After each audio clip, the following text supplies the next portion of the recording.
What is good, everybody? Welcome back to Gym Dropper Sports. I'm your host, Shanti Stewart, and today we're talking about the college football playoff. We have some fans that are happy, some fans that are upset, and we have a bracket that has a lot of questions that we need to answer. Let's get it. So with me in college football this year, I've been a bit distant from it since I figured out my team, the South Carolina Gamecocks, were hitting on nothing. Nathaniel, nada. So I have been a bit more focused on the NFL.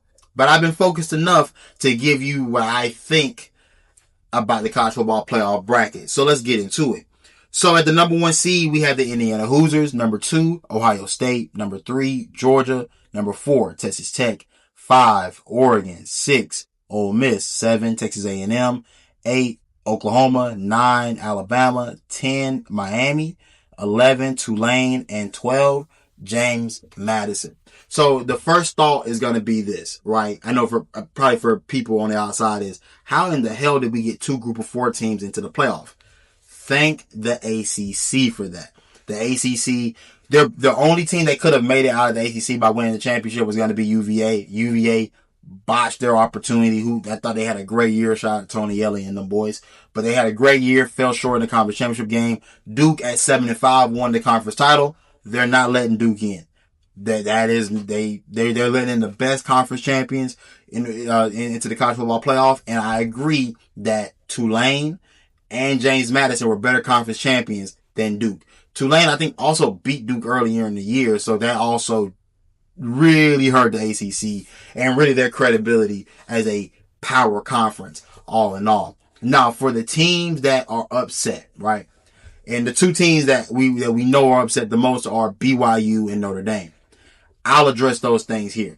If you're Notre Dame, right, you're an independent school. You obviously are affiliated with the ACC, but you're independent. You make your own schedule.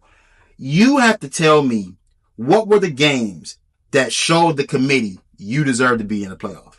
Because if you ask me, those games would have been Texas A&M and Miami.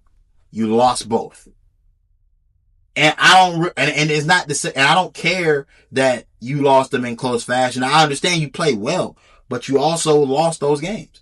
You're an independent school. You make your own schedule. Like, brother, that's like me being a freelance worker who makes his own hours and I still don't show up to work on time. You made the schedule. You couldn't hack it.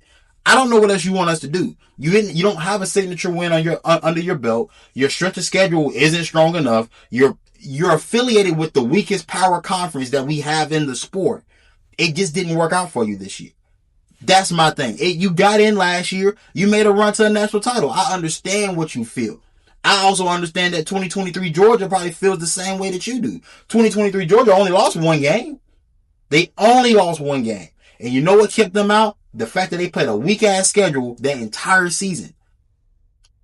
So if Georgia can get penalized for it, who plays in the mighty SEC that everyone swears gets all the love and all the grace and everything, every which way in between, maybe partially true, can't front. If Georgia can get the boot, then Notre Dame for surely can get the boot at 10-2.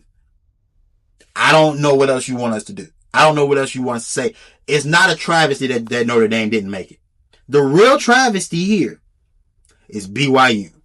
That's who I'd say has the most to say about why they didn't make it. Because either way, I didn't agree with Notre Dame getting in, and I didn't agree with Miami. I don't agree that BYU should be sitting at home right now. BYU, for what it's worth, right? If we go by all the metrics, but everyone cares about in that committee room. So let's talk about strength of record. Of strength of record, BYU ranked 6th. Notre Dame was 13th. Miami, 14th. Strength of schedule.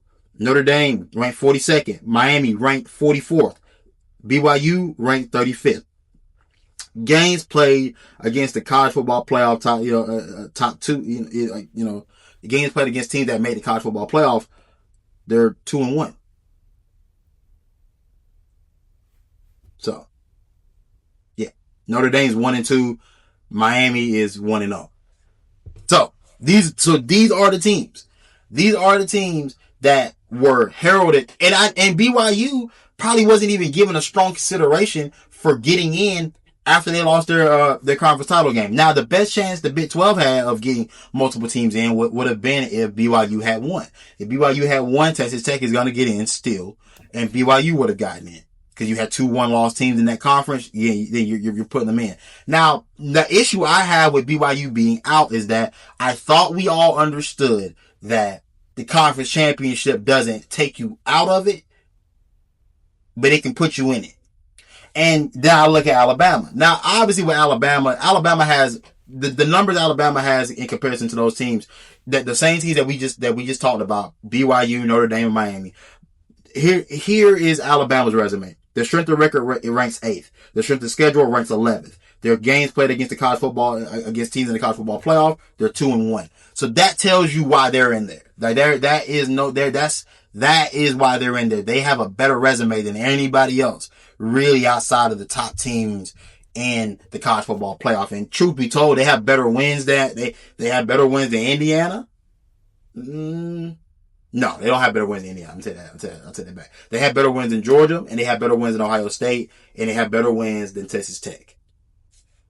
They have better wins than the majority of the college football playoff field. That's it. The only team I would say has better wins is Indiana, because Indiana went on the road to go beat Oregon, and they beat Ohio State in the Big Ten championship. Those games, to me, give you credibility to say we have the best wins of the college football playoff. I think as far as quantity of wins, quality wins, Alabama meets that threshold for me. So, again, I don't really care to hear the complaints from Notre Dame fandom. I do stand with BYU and that they should be in the field right now over Miami. That's the only team you have to take out. Everybody else from that point forward, I think proven to show their way true as to why they're in the college football playoff. Aside from that, Notre Dame, and here's the thing, right? So now that we're off of that, Notre Dame deciding to take their ball and go home and to decline a bowl bid is, I don't want to overstate it. It's just a bad look. You understand how this looks, You do get that. Like, it's the same way that when Florida State didn't make the college football playoff a couple years ago, all their players opted out and they didn't play in that. And the following bowl game got blasted out and things kind of fell apart. Now, 2 totally different situations. I'm not saying, it just, you don't do yourself any favors by not playing. I think if you were to go out, play in the bowl game, go dominate, will it change anything? Will it change how the committee feels? No. I just think it sends a better message to everyone in the room about how to handle adversity. And I get it. I don't think Coach Freeman is running from smoke and not willing to handle adversity. I don't even know who came up with this decision as well. So I don't want to put it on the coach. If I had to assume, I'd say this was everybody had played a part in this. I would say the team probably played a part in it, being emotional that they're not going to make the playoff. They're not going to have a chance to compete for a national title after just being there last year. They probably felt the strongest about this. The administration probably feels the strongest about this, and the boosters probably feel the strongest about this. If I had to guess, I don't know, and we'll get more knowledge as this thing moves along. But if I had to guess, I don't believe the coaches are saying let's not play another game. I would just believe that. I don't want to believe that the players are saying don't play a game either, because this is your last. This for some of you guys, obviously for guys like Jeremiah Love, this is it. This is over with. You're not playing the bowl game regardless if it's not for a national title. Completely understand. For the rest of you guys, man, there's opportunity to get young guys more reps. Opportunity to make one last splash before the NFL draft, the NFL combines, and all of those things. A chance to continue to get your guys better. I don't like that. I don't like the optics of it. And that's simply that. Is there any real benefit to playing a bowl game for the schools? Not for Notre Dame, no. Notre Dame is one of the brands of college football, one of the faces of the sport. They don't need a bowl game whichever way, however it would go. They don't need a bowl game to vindicate their season or vindicate what they've done. It's just, I don't like the optics of we didn't get our way, we're leaving. And being upset at the ACC as well is also it's certainly a choice. Being upset that the ACC promoted one of their own teams to make it and not the person they just get money with. Like, that, I don't know. You gotta just be realistic, dog. Like, brother, that's like being mad that, you being the side chick, you being mad that old buddy just posted his wife on Facebook and saying how much he loves her, how much he appreciates her. Like, he rock with you. He rock with you for sure. And for what y'all have, you are great for what y'all have together. But my main thing is still my main thing. And I'm going to always hold her on a pedestal that I'll never hold you to. I appreciate you. We get money together. We do a lot of things together. We have fun. We have a good time. You're a good time. You're a good time to me. But you'll never be her. And so when there's a chance for the ACC to prop up one of their own teams after UVA botched their chance of making the college football playoff and the conference champion of the ACC not being able to get in, I'm going to do my damnedest to make sure that one of my teams are represented in the field. So I don't understand even the gripe there. Now, there are other things that have arose since this whole debacle. So there's, as part of a memorandum, I'm quoting this, as part of a memorandum of understanding signed last year that guarantees that the field will have at least 12 teams in 2026 and beyond. Notre Dame will be guaranteed a spot if it finished in the top 12 starting next year. In addition, under a deal agreed to in March, there will be a guaranteed college football playoff spot for conference champions from the ACC, Big 10, SEC, Big 12, and the highest ranked group of 5 champion, sources told ESPN. If that had been in place for this season, ACC champion Duke would have made the field. So, this is where we're getting to the problems. And this is why I did not want a 12 team. I did not want a 12 team. Now, it's not documented anywhere because since the 12 team has started, I've started a new channel. So, I didn't want the 12 team because I don't believe there are 12 deserving teams for a national championship in football. This isn't basketball, y'all. This isn't like, typically, a team doesn't just get hot and start knocking off number 1 teams in college football. That just ain't how that goes. You may have a team that may have a nice little run, but they don't have a nice little run while knocking off like Georgia, Alabama, Ole Miss. They don't have that type of run. That doesn't typically happen. Not an unknown, right? The only situation where we've seen a team go from worst to first is Indiana. And Kurt Signetti's put the fire to a lot of y'all boys out there in the coaching realm that ain't got it together yet, but that's a different story for a different day. There aren't 12 deserving teams of a national championship is what I'm getting at. And the fact that we're having this conversation about, hey, BYU, Notre Dame, Miami, all these guys, I would tell y'all, the reason why I don't feel bad for any of these teams that didn't make it is because I don't think any of y'all deserve to be there anyway. I thought the 4-team playoff format was perfectly fine. Because I'd say this, do we think we ever got the wrong national champion in any of those years? Since we started a 4-team format, and hell, I'd even say in the BCS, to a degree, I would say the BCS, I don't believe we ever got the wrong champion. If we thought the wrong team won the championship, then I would say, yes, we need to add more teams and all of this stuff. The max I thought we should have gone is 6 to 8. 6 to 8 would have been perfect. That to me is where the top 4 teams, of course, your conference champions, and the 2 best other teams, whether conference champions or not, the 2 best teams that didn't win the conference championship. So probably either the loser of a conference championship game or whoever was battling for it throughout the season that maybe just didn't make it because of some technicalities. I thought that was probably because with football we have to be more concise. I don't like a lot of things about the college football playoff, man. Truth be told, but 12 teams and having teams debating at 10-2, right? Because and I forgot about this team while even talking about this. Vanderbilt. Wouldn't Vanderbilt have a great claim to the college football playoff? Just as much as a BYU does. More so than a Miami in my mind. And definitely more so than a Notre Dame. Vanderbilt to me would have more of a say so. Because I know that Alabama's gotten much more grace than Vanderbilt ever would. Right? Like, because if you're not one of those teams that people love, you ain't gonna get you're just not gonna get that type of shining adoration. I thought Vanderbilt has more of a claim to me than some of the other teams that were complaining.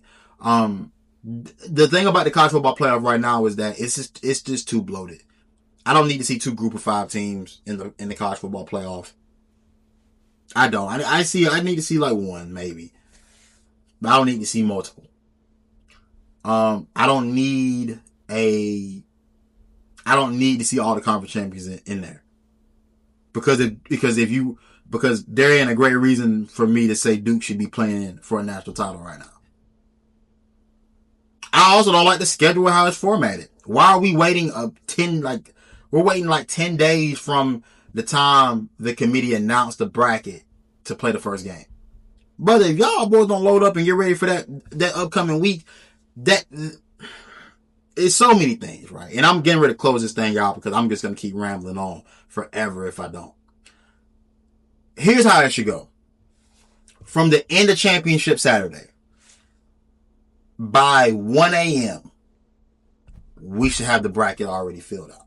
The bracket should be done and posted. If you want to do the show and all that stuff and explaining why and all these things, like, you can do that. But the show must happen, like, it can happen after. The bracket needs to be put out immediately after championship Saturday. We need to know. Just like the NFL. This is a professional game now. Everybody's getting paid anyway. Let's treat it as such.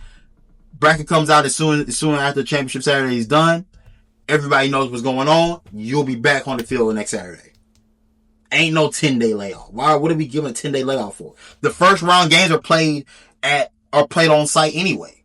These aren't even bowl games. Play that shit at their stadium next week. Next Saturday. Let's get this thing rolling. Let's go. Let's get going. Yeah, for sure. Yeah, let's get this thing rolling. And that's how we gonna do it. But this whole idea of waiting the 10 days, it drags. It drags too much, and it drags too long because I don't believe the teams that earn the buys should be waiting this long to play a game. They should. I think it diminishes the quality of the football that we're gonna get. So that's why I feel as if that game got to get played immediately. The first round games got to get played immediately.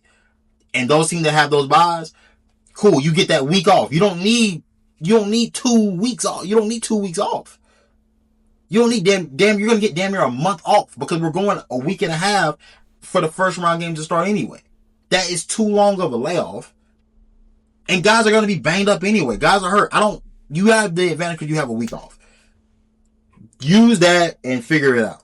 But we're dragging this way too long, y'all. And it's not a good product right now. It's not a good product right now. So we'll see how the first round games go. We'll be grading those games in terms of quality and how all that shakes out. But as of right now, for the teams that didn't make it, try again next year. For the ones that did, good luck. Give us some great football. With that being said, I'm your host, Shanti Stewart. This is Gym Dropper Sports, and I'm out.